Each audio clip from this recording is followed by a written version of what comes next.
Corporal Downey was critically wounded in an IED attack in Afghanistan in May of 2010. Tomorrow, he will be running the Canada Army Run Half Marathon and dedicating his run to Petty Officer Second Class Craig Blake, who died in the same blast. Ladies and gentlemen, please welcome to the stage Master Corporal Chris Downey.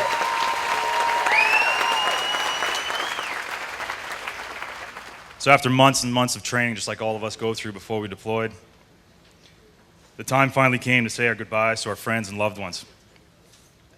Each goodbye was personal and as unique as the relationship, yet every one of us, every single goodbye, seemed to have one theme in common. Two promises. The promise to return home to our loved ones, and the promise to bring back our teammates to their loved ones. I often think back at that and wonder if I made that promise for them or for my own belief.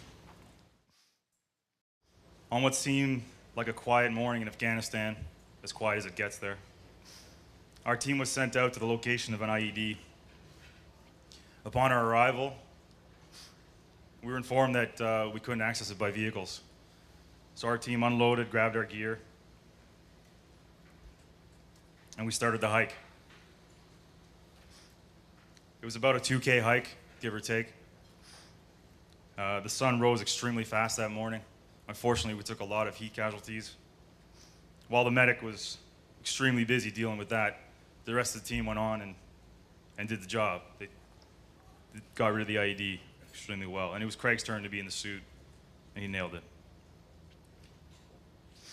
Several hours passed. Still in the sun, still beat up, running out of water. It was just a mess. We were hurting pretty bad. But nonetheless, job was done and we had more to do. We gathered everything, regrouped, and started the hike back to the trucks. These would prove to be my last steps in Afghanistan. C'est là que j'ai rencontré Christine, une infirmière canadienne qui, avec son équipe, a été à la base de mon rétablissement. She informed me of my injuries. The loss of my right eye, most of my teeth, part of my gums, part of my lip, a collapsed lung, 2 aneurysms, partially severed right ear, shattered jaw, shattered right hand, and multiple shrapnel wounds, burns to my face, upper body, and lower body. The list went on longer, but I stopped listening. Laying there in my hospital bed, I couldn't help but think that I'd failed not only my friends, my family, but I'd not returned Craig to his. Despite physically returning and standing here today, I had broken both promises. Craig's loved ones could never again enjoy his presence, his spirit, and his joy for life. My friends and family would also never again see the Chris that waved them goodbye.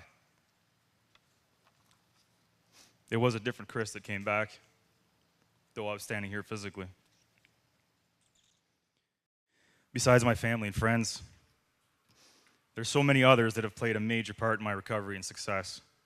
It's an ongoing recovery, but I know I'll get there. Within the first few days of being injured, the Military Family Fund stepped in to support my girlfriend at the time. They covered her flights to Ottawa from Cold Lake to be at my side. They offered financial support to help with rentals, food, taking care of my dog, everything that the military was trying to catch up on. They took all the little pieces. They took care of our friends and family, as well as our home. Being in that hospital and being faced with the reality of months, maybe years of recovery, that your life won't be the same, not knowing what I was going to look like, what was left. Having someone to remove these little extra stresses is unrepayable. Events such as this both warm and break my heart.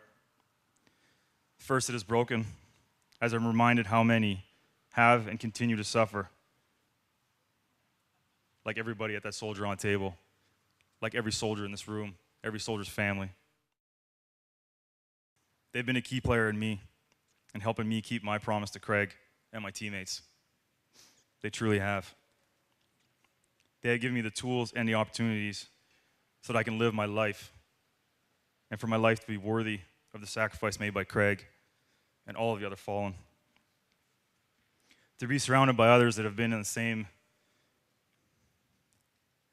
hell can't be repaid. When I'm with Soldier On, there's no judgment, no fears, no discomfort. I could be me. I could be the Chris I am now, good or bad. It has the ability of reminding you that there's so much more out there for all of us.